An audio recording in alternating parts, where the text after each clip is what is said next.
Hey everybody, Screenwriter 805 here with another tutorial, and this one sort of goes hand in hand with the texture creation that we've been doing with Photoshop and Max. However, the focus of this is how to apply different materials to different subtools on the character. This comes from Kind Devil. He was curious about this, and I realized that I don't think I've ever really went into detail on it. But since we're doing the texture creation, I'm going to show you guys how to apply the textures that we created onto these characters, as well as change the materials around so you can have some really nice renders. Let's see here. Well, let's just start off. So as you can see, I have the skin material applied here to this character, and there's no texture on it, just the material. And if I would like to, say, change it to that, you'll see that everything changes on there. And we don't want that. Alright, so what you want to do is you want to make sure that you're in the selected subtool that you actually want to use. So right now, we're at the base level, we're at the head, which is why it's highlighted more than everything else. Okay. So from here, what you're going to want to do is disable Z-Add and disable RGB. I realize that's for color, but we're focusing on material. So the material channel is where you want to be. Alright, so now we'll come back here and we'll go to, I want to give my character this base texture for the skin. Okay, so now that we have material selected, go up to color and go to fill object. Okay, now it doesn't look like anything happened, okay, but if you look over here, you'll see that it did change color. Okay, so now let's say we want to go to the base of the helmet. Okay, well, that's still the same color. Okay, so that's bad news bears. But if we come over here and let's say we want to give this a more metallic-y color, or color material, excuse me, we'll select that one there.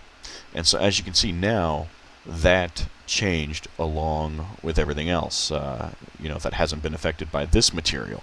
Now, if you want to have materials that update in real time along with the lights and things, you need a fast shader material. Okay, we're not really going to focus on that at the moment. I mean, you can use any material you want. In fact, here, we'll just use a fast shader.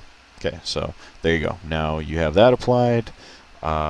Say we wanted to give like a waxy look. For the time being, we will stick with... I like this one. I really do.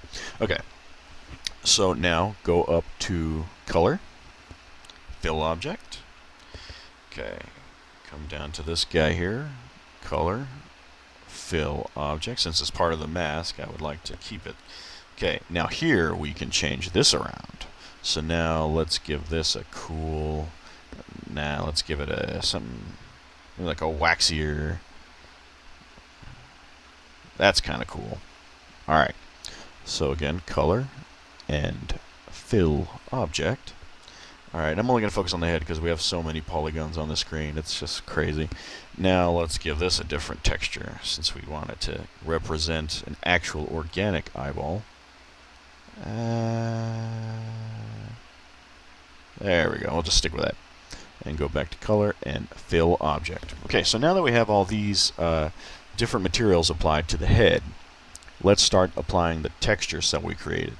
Now, naturally, since the head has all the maps on it for the mask and everything, I think we'll start with that, which is another reason why I chose it.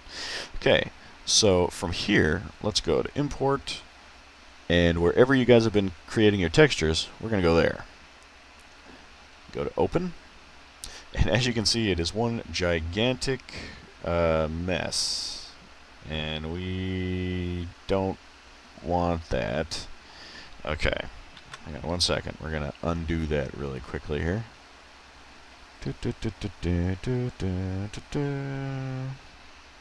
Okay, so now we have it back where we were before. Disable material. That's the first thing I forgot to do. And go back to RGB. Okay, so now that we have that selected, let's just select just the head for the time being. Okay, so now come back into texture. And now you'll see that it comes in all glossy, and that's not what we want. So flip the map first. Okay, so now you'll see that we have this basically, which is the material mapped on, but we have this glossy texture.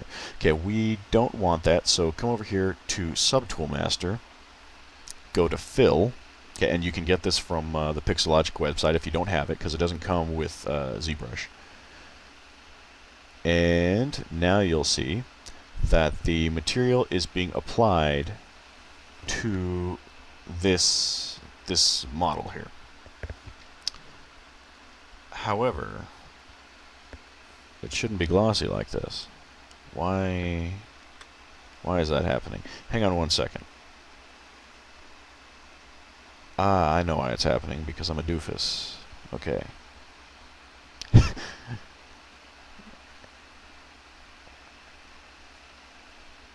Now, let's try this again.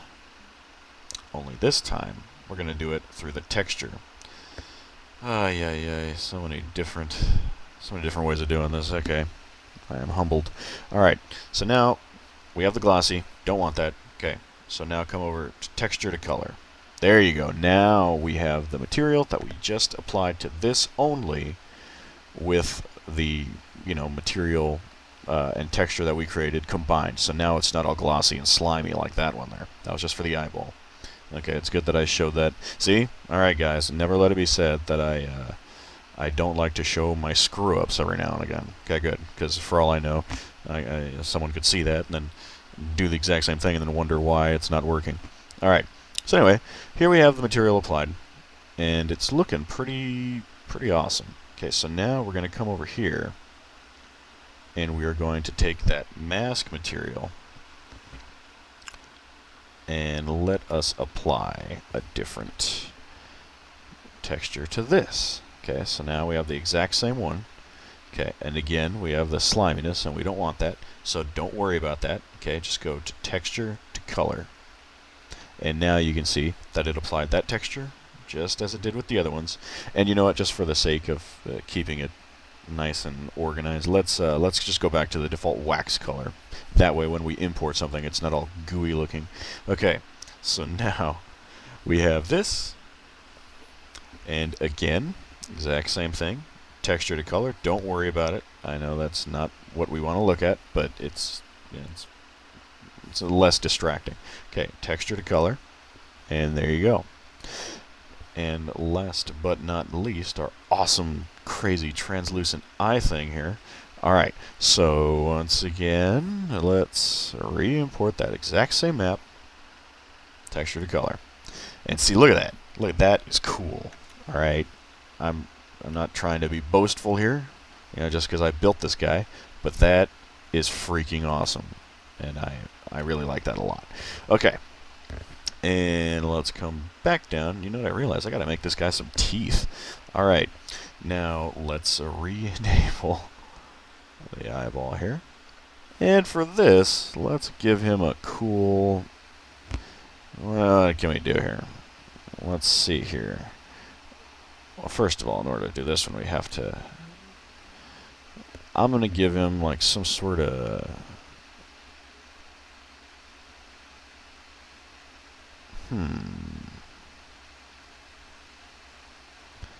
Let's give him something unique here. Whatever. Okay, texture to color. Or rather... Ay.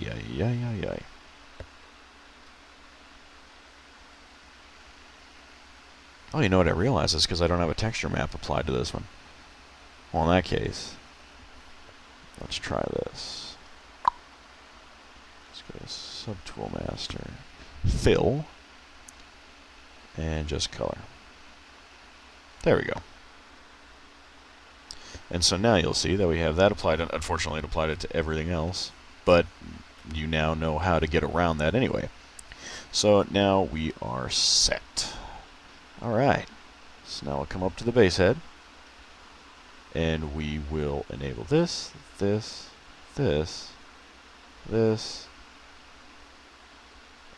this, just for the sake of this little tutorial. And as you can see, different materials applied with different colors applied. So that's it, guys. Hope you found this helpful, and in the next tutorial I'm going to show you guys how to bake all those textures that we've been creating separately into one for use in 3D Studio Max for really quick rendering. I hope you found this helpful, and I will be back in a bit.